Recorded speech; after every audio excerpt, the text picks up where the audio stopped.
Hello everyone.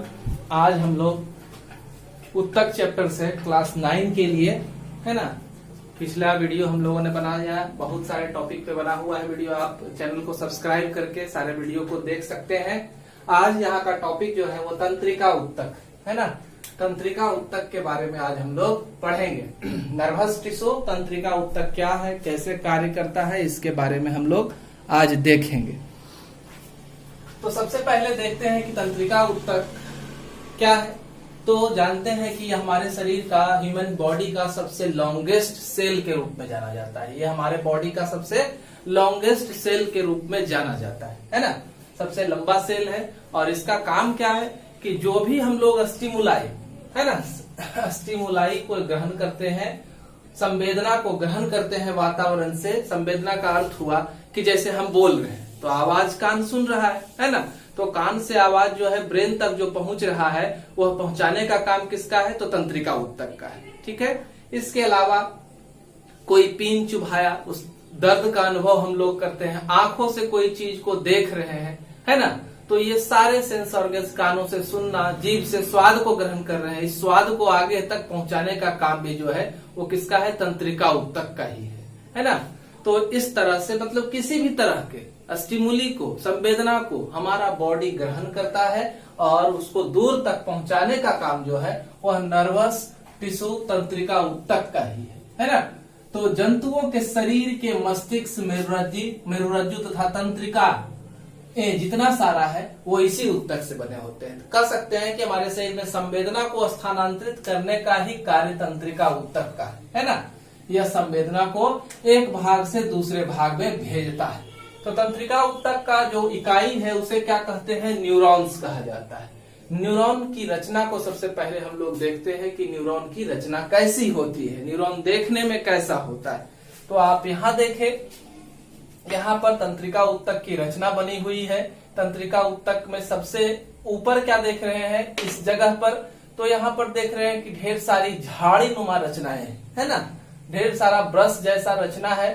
तो इस रचना को डेंड्राइट्स कहा जाता है। यहाँ लिखा हुआ है डेंड्राइट्स। उसके बाद एक लंबा पतला इस तरह से स्ट्रक्चर जा रहा है डंटानुमा, तो इसको डेंड्रॉन कहा जाता है। ठीक है। उसके बाद का पूरा हिस्सा, ये पूरा हिस्सा यहाँ से, ये पूरा हिस्सा जो है इसको क्या कहा जाएगा, सेल बॉडी कहा जाता है, साइटोन कहा जाता है। इसको सेल बॉडी या क्या कहते हैं, साइटोन कहते हैं। ठीक है। इसके अंदर सेल बॉडी है, सेल के अंदर साइटोप्लाज्म रहेगा, न्यूक्लियस प्रेजेंट रहेगा, केंद्रक प्रेजेंट रहेगा, है ना, और ढेर सारे छोटे छोटे कणस रहते हैं। उन कण को नीजल्स कण कहा जाता है, नीजल्स ग्रैनुल्स कहा जाता है। उसके बाद देखें कि साइटोन से एक लंबे काले रंग का ये जो धागे नुमा रचना नीचे की ओर उतर रहा है, ये लंबा नीचे की ओर जो आ रहा है, इसे एक्सॉन कहा जाता है ना। इसे क्या कहते हैं, एक्सॉन कहते हैं। ठीक है। उसके बाद क्या देख रहे हैं कि एक्सॉन के ऊपर कवर है। एक्सॉन के ऊपर क्या है, एक कवर है। ब्लू कलर से जो कवर बनाए हैं वो न्यूरोलेमाए सिथ के नाम से जाना जाता है। न्यूरोलेमा आच्छद कहा जाता है उसको, है ना, क्या कहते हैं उसको, न्यूरोलेमा आच्छद कहा जाता है। उसके बाद उसके ऊपर जो कवर है काले रंग से जो बनाया गया है, इसे क्या कहते हैं, माइलिन सिथ कहते हैं। तो ये माइलिन सिथ आपको लगातार दिखाई नहीं दे रहा है, लग रहा है बीच में किनारे किनारे पर जाकर के ये क्या हो गया, सिकुड़ गया है ना।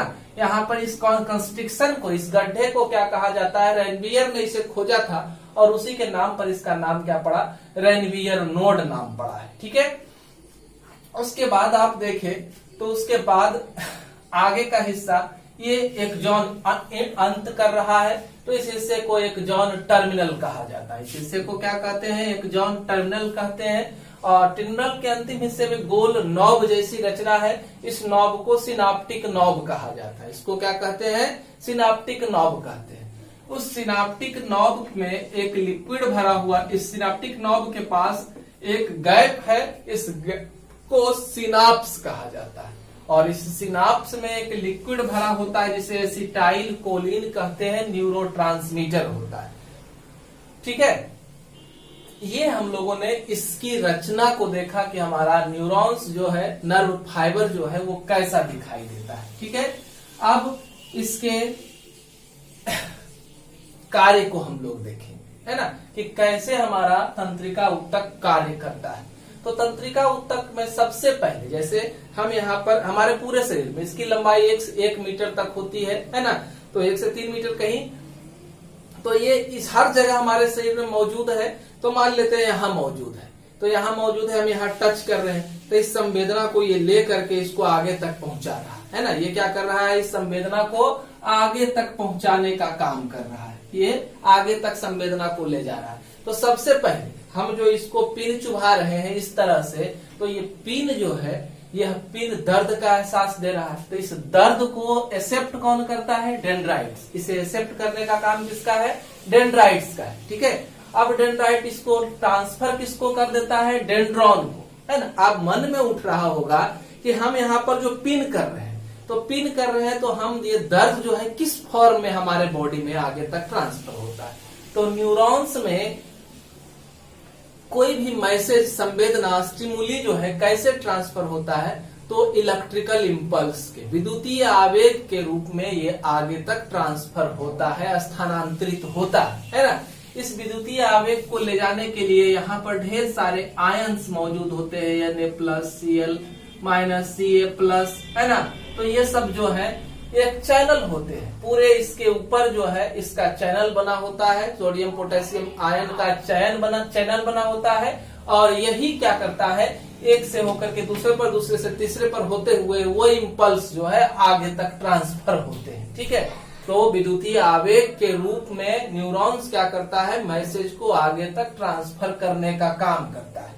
तो सबसे पहले मैसेज को डेंड्राइट्स लिया, डेंड्रॉन को ट्रांसफर किया, डेंड्रॉन ने उस मैसेज को साइटोन सेल बॉडी में कर दिया, और सेल बॉडी से होते हुए वह मैसेज जो है एक्सॉन में चला गया, एक्सॉन से होते हुए एक्सॉन टर्मिनल, और फिर सिनाप्टिक नॉब सारे मैसेज को भेज देगा एसिटाइल कोलिन में, सिनाप्स में। और सिनाप्स में एक लिक्विड मौजूद है एसिटाइल कोलिन, और उसके पास भी क्या मौजूद है, आयन मौजूद है। यह आयन उसको रिसीव कर लेगा, है ना।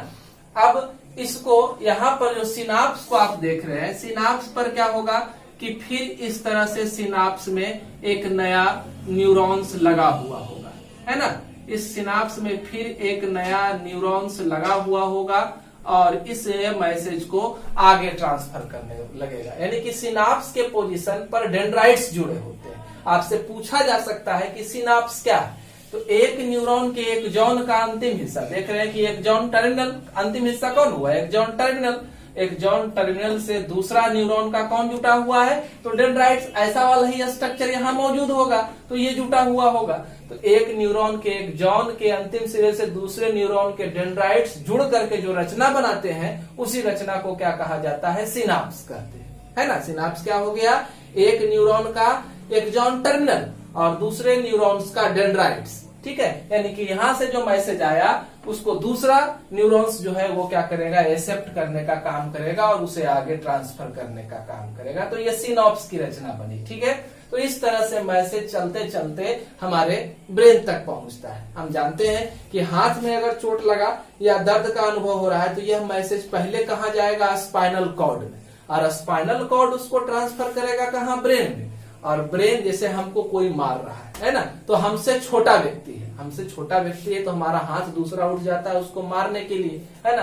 तो ये मारने के लिए जो हाथ उठा, तो सबसे पहले चोट का अनुभव कहाँ हुआ, ब्रेन में। ब्रेन ने डाटा को क्या किया, एनालाइज किया, कैलकुलेट किया कि आपको करना क्या है, आदमी किस तरह का है, छोटा है, बड़ा है ना, हम क्या रिएक्ट कर सकते हैं। उस हिसाब से एनालाइज डाटा जो है वहां से ब्रेन ट्रांसफर करता है ना, रिस्पॉन्ड करता है। वो रिस्पॉन्ड डाटा जो है वहां से चलता है ब्रेन से, और फिर वो हमारे इफेक्टर एरिया, मारा कोई यहाँ या पिन चुभाया यहाँ, और हमने इस हाथ से उसको मारा, है ना। तो हम लोग इफेक्टर एरिया के द्वारा काम करते हैं। प्रभावी अंग जो होते हैं वो दूसरे अंग को आदेश देते हैं कि आप काम करो, है ना। तो इस तरह से काम होता है हमारा किसका, इसका।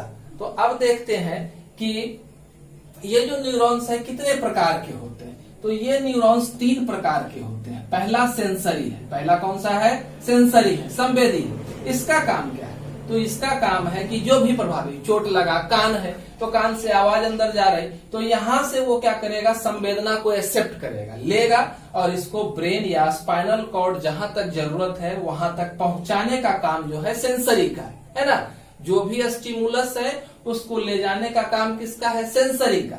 मोटर का काम क्या है कि जो भी ब्रेन डाटा को कैलकुलेट करके दिया है, रिएक्शन क्या देना है, रिएक्शन का जो डाटा है उसको लाने का, यानी कि ब्रेन से या स्पाइनल कॉर्ड से जो डाटा हमारे प्रभावी अंग तक पहुंचता है वो ले जाने का काम किसका है, मोटर का है। तो मोटर हमेशा किस डाटा को ले जाएगा, एनालाइज डाटा को, है ना, या फिर रिफ्लेक्स एक्शन, इसको हम लोग आगे पढ़ेंगे, रिफ्लेक्स एक्शन वाले डाटा को ले जाने का काम करेगा, है ना।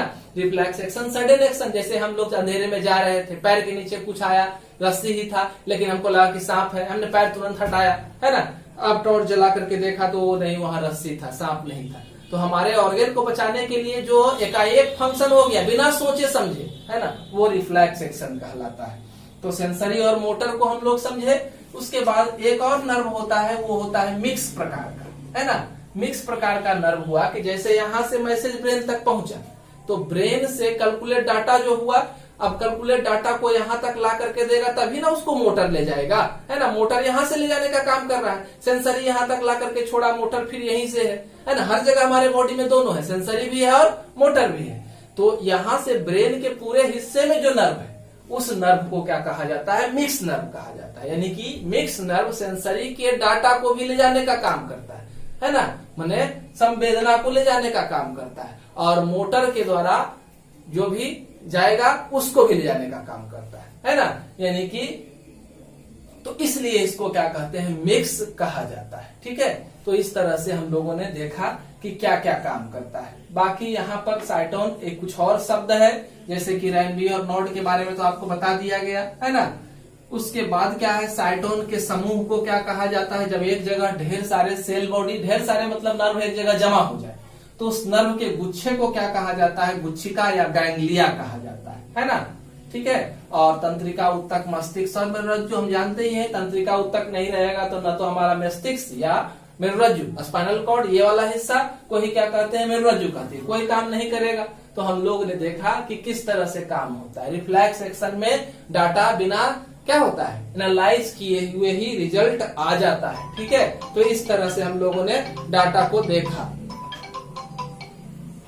कि किस तरह से क्या काम होगा, है ना।